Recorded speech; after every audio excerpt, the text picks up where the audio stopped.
He noticed that many of the lights were on in the house. It was very bright and it was irritating his eyes. He kept his cap and sunglasses on. They had been on for his entire cross-country commute. He didn't care if it looked pretentious. It was better than looking like a freak. He followed her zombie walk to the living room.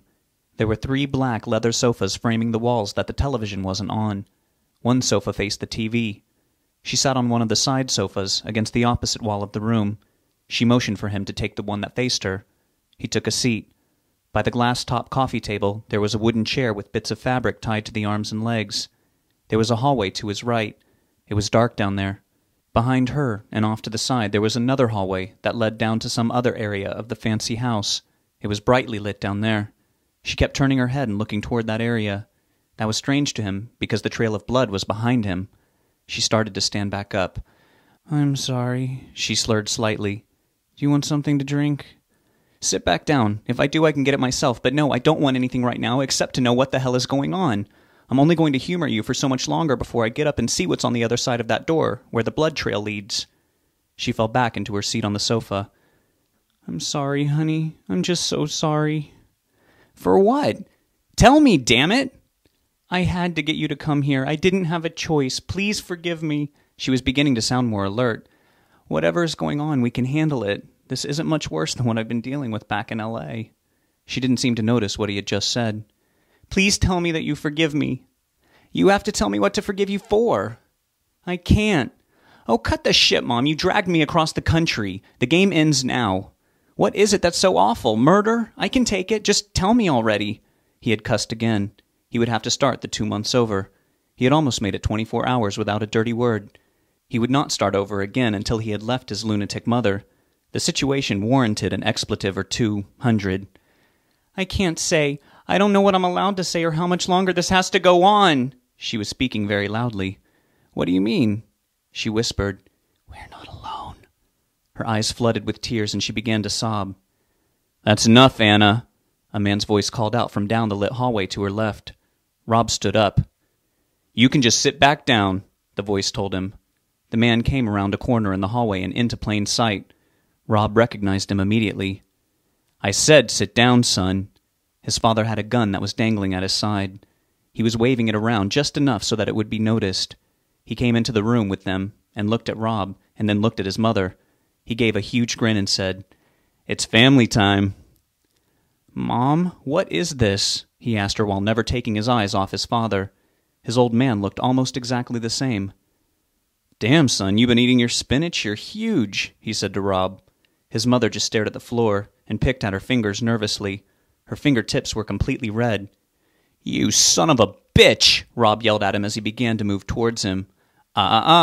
His father warned as he pointed the gun at him. Rob sneered at him. "You think that scares me? You have no fucking idea." "Well then," his father replied and pointed the gun at his mother's head. She winced and let out a groan. Rob froze. "That's right. Now sit the fuck down, son. It's time for a family meeting." His father's grin never faltered. Rob glared at him and sat down. He knew a moment of opportunity would come, and when it did, he would seize it and destroy the man. He would bide his time, and he would hear what he had to say. "This is very nice, isn't it? A little reunion for our little family." His father slid into the seat next to his mother and kept the gun pointed at her the whole time. "You're noticing my piece," he said to Rob. "I got it real cheap from a good friend of mine a few years back. He's in the slammer now, again." "Nice friend," Rob snarled. "Yeah, he is." His father disregarded Rob's sarcasm. "Well, what the fuck do you want?" Rob asked him. "You better play nice, boy. You see that trail of blood over there? That's what I did to the other man in your mom's life. I can do that to you, and I can do that to her." "Wow, that's amazing." Rob was increasing the sarcasm. He wasn't scared of the washed-up loser sitting across from him. He was worried that the gun might accidentally go off and shoot his mother in the ribs. "You know, any 8-year-old with a gun would be just as powerful." "It's funny you should mention an 8-year-old. How old were you the last time I saw you? I can check to see how old the scar on my back is." Rob leaned forward. "I should have finished you off then. I was just a little kid, but you didn't have a gun then, and I kicked your drunk ass." His father laughed. "I know you want me to go after you, but I see your weakness. You don't want anything to happen to your dear old ma, now do you? My mother didn't raise no fool." "What, so she just dropped you in the gutter and let you congeal?" His father leaned forward, too. It was clear his goat had been gotten.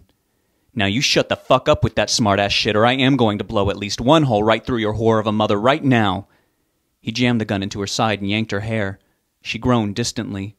Rob backed off and leaned back in his seat. "Fine.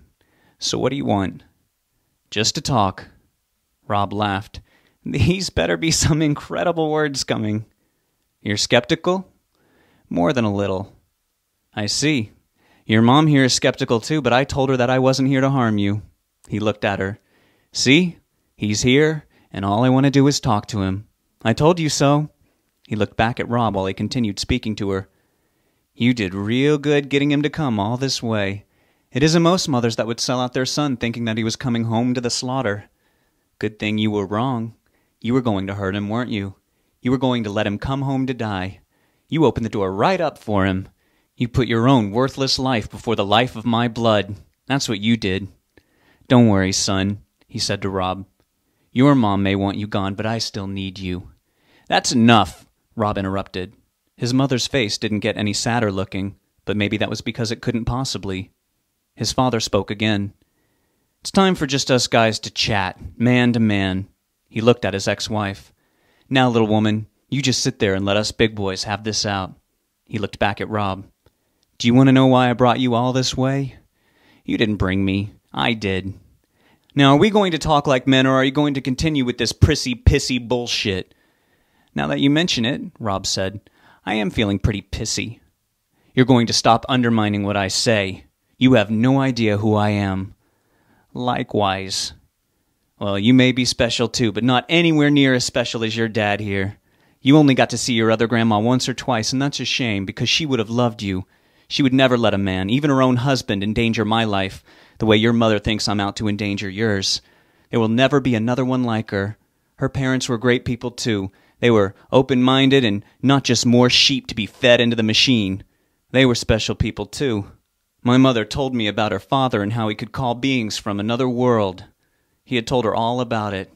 She had tried it too by herself, and it had worked. Your poor grandmother was too good for any man. She never found someone as special as she was to share her life with. You met a man that she eventually settled for when you were too young to remember. He's gone off somewhere now, finally. She was too much for him.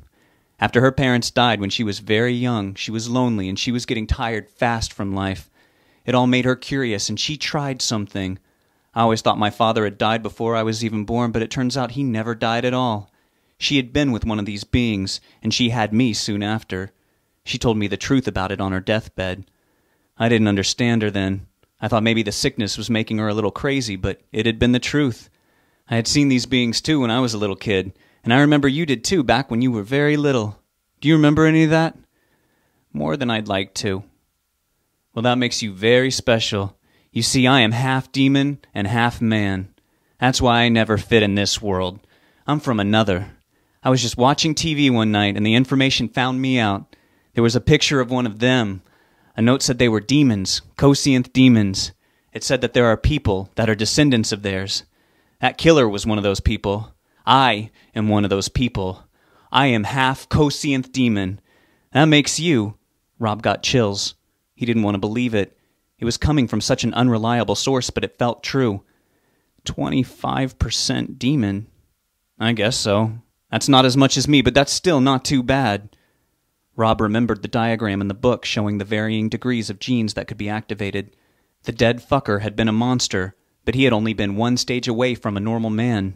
His father, if he knew about activating his genes, would only be one step away from pure demon.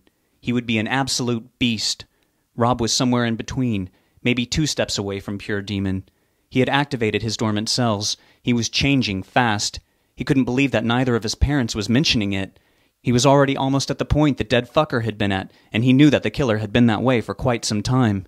He had felt it when he had been inside his head. He was going to be much, much worse than the dead fucker. He was terrified. He might get to a point where he was a walking devil, and he might be so changed that he wouldn't want to end it when the time came, or he might be unable to altogether. He began to pant. "What's wrong, son? This is great news. It means you're special. I told your mother all about them. She doesn't believe me." "Why are you reacting like that? You believe me?" "I'm telling the truth, but I didn't expect you to believe me so quickly." I'm glad, though. You should believe me. I promise you. Take off those damn sunglasses and let me look into your eyes so I can show you that I'm telling you the truth." Rob just continued panting, feeling everything spiral out of control. He fell forward off the sofa and onto his hands and knees on the floor. His father began speaking again.